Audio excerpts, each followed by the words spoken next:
So next, we were really thrilled to try and have a local activist speak with us.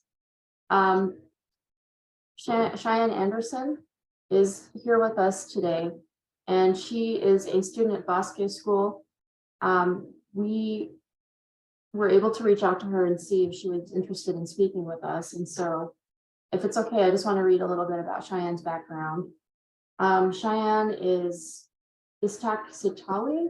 I might not be saying that right, Cheyenne, I apologize. She's Hickory, Apache, Chichimeca, Michica, Chicana, and Irish.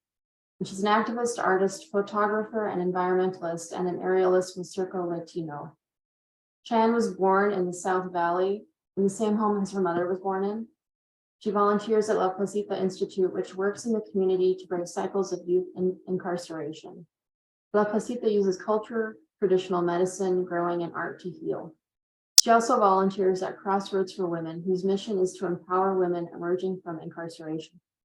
Cheyenne co-created the mural that hangs on the outside of the Crossroads building in downtown Albuquerque. Cheyenne's the face for the logo, New Mexico Climate Justice. She has had the privilege of being chosen as one of the official photographers for the People's Juneteenth celebration, which took place at Roosevelt Park on June 19, 2022.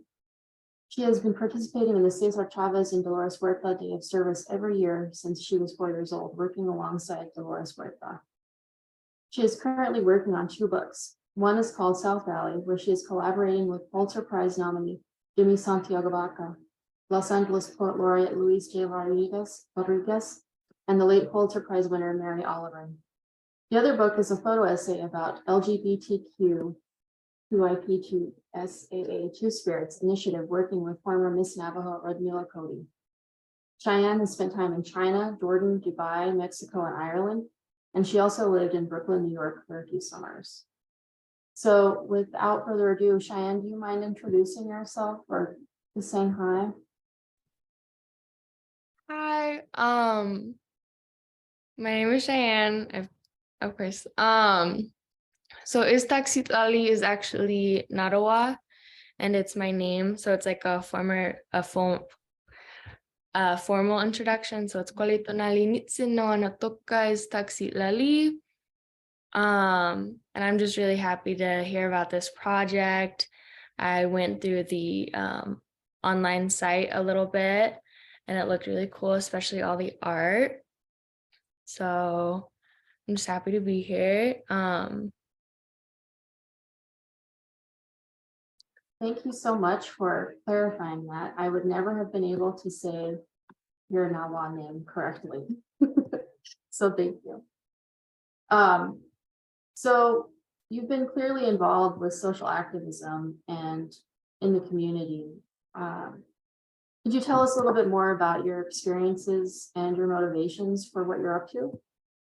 So firstly, when I think of like social activism, I think that everyone is a social activist and everyone is capable of doing this, because it's really just standing up for what you believe in and continuing to push against something that continues to say no to you or is going against what you believe in.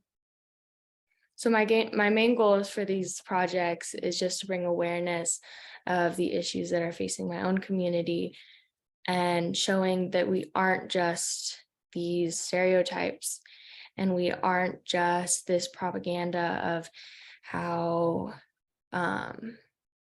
we are perceived. And the main goal for especially my South Valley book is that we are all coming together as a community to show how beautiful where we live, and we're not like news stories, and we're not just gang violence, but really pushing against that negative stigma. That's wonderful. Thank you so much for sharing that bit on that. On the note of your book, South Valley, we were wondering, first of all, that's really quite an achievement. Could you say more about your process in writing the book and how you were thinking about community and art? So for our book, we chose to do half a page of poetry and the other half a really big, large, I actually have the book with me, so I can show you. So Bill Moore is the artist that we partnered with. So we chose a layout that was a little bit more like very big painting and then poem. And the reason why we chose to do this is because we're hoping to put this children more this book is more targeted for children. Because our main goal is that we can get it eventually into schools and libraries. So young kids can grow up with a book where they're like, oh my God, that's my neighborhood. I can see that. I drive to school past that. That's my elementary school. And along with that, we also incorporated youth poetry. So I reached out to a lot of kids that I grew up with or went to school or I knew from La Placita, just asking if they're interested in putting a poem. And my initial reaction was like, everyone was so excited. They were all like, oh my God, I want to be part of this. Our youngest poet is about 9.